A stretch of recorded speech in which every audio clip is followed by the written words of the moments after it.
F1에 새롭게 입문하게 되면 다들 입덕할 팀을 하나씩 고르는데요. 그중 페라리는 F1 최장기 출전을 자랑하는 역사와 상징성, 실력과 외모를 겸비한 레전드 드라이버의 조합, 전세계적으로 가장 유명하고 인기 있는 팀이라는 평판까지 일일이 열거하기도 힘든 수많은 입덕 포인트들에 치여 어느새 나도 모르게 티포시가 되신 분들 많을 겁니다. 저도 그중 하나라는 거. 하지만 이런 페라리 팬들에게 지난 2025 시즌은 악몽 그 자체였죠. 단 한 번의 우승도 없는 최악의 시즌, 7회 챔피언 루이스 해밀턴조차 단 한 번도 포디움에 오르지 못하는 부진을 겪었고, 덩달아 티포시들 역시 매경기 현실을 부정하며 좌절의 눈물을 흘려야만 했죠. 하지만 올해는 진짜 다를지도 모릅니다. 얼마 전 진행한 스페인 바르셀로나 비공개 테스트에서 루이스 해밀턴이 무려 1위 기록을 찍으며 패독 관계자들과 F1 팬들을 놀라게 했기 때문이죠. 올 시즌 페라리는 정말 새롭게 달라진 걸까요? 원투피니시가 준비한 페라리의 2026 시즌 준비 이야기 지금 바로 시작합니다.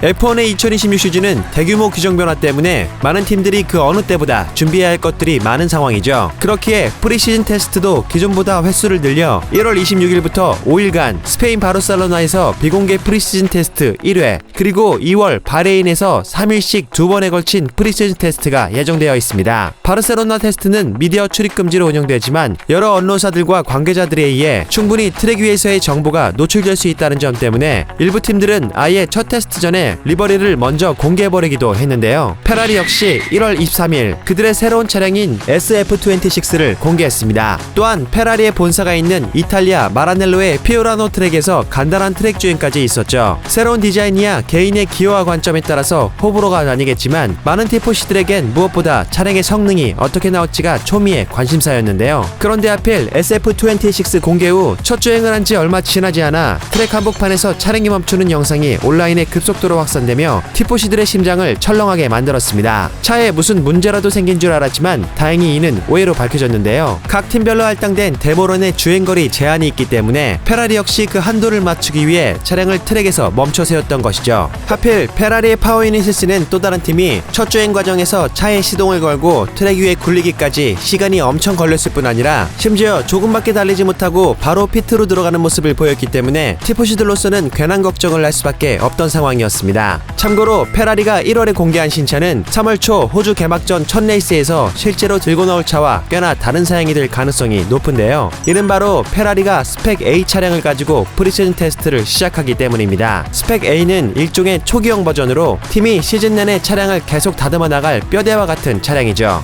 2026년에는 셰시와 파워 유닛이 모두 새로워지고 각 팀들이 시즌 중간에도 배우고 바꿔야 할 것들이 산더미인 상황이기에 페라리는 차량에 대한 정답을 정해놓고 시즌을 치르는 게 아닌 차량의 업그레이드 여지를 남겨둔 채로 시즌을 시작하는 방향을 택했습니다. 다양한 데이터를 통해 차량을 서서히 완성형으로 개선해 나가는 거죠. 이는 페라리뿐 아니라 대부분 팀에게도 마찬가지입니다. 페라리 팀의 수장인 프레데릭 바세르는 F1의 2026 시즌은 초반부터 각 팀의 업그레이드 전쟁이 치열하게 벌어질 것이라고 예측했습니다. 호주 개막전 첫 경기에서 어떤 순위를 차지하는지도 물론 중요하겠지만 2026 시즌의 24경기 전체를 장기전으로 보고 팀이 어떤 방향성을 가지고 어떻게 차량을 완성시켜 나가는지가 그 어느 때보다 중요할 것이라는 거죠. 이를 위해선 일단 차량의 신뢰성이 무엇보다 가장 중요합니다. 특히 프리시즌 테스트에서는 주행거리를 최대한 많이 확보하는 게 각 팀들에게 가장 중요한 과제인데요. 만약 주행 중 신뢰성 문제가 크게 터져 테스트 기간 며칠을 차고에서만 보내게 된다면 그 손실은 시즌 전체에 치명적일 수 있죠. 그래서 바세르는 바르셀로나 비공개 테스트를 앞두고 페라리는 최고 속도를 쫓지 않을 것이라고 선언하기도 했습니다. 그들은 바르셀로나 비공개 프리시즌 테스트 기간 동안 준비한 테스트 프로그램을 진행하며 최대한 많이 달려 마일리지를 쌓고 팀이 약한 부분을 조기에 찾아내 초반에 문제를 개선해 나가겠다는 계획을 세웠죠. 그런데 스페인 바르셀로나 테스트에서 놀라운 일이 벌어졌습니다. 페라리의 루이스 해밀턴이 1분 16초 348이라는 전체 최고 기록을 작성해버린 건데요. 갑자기?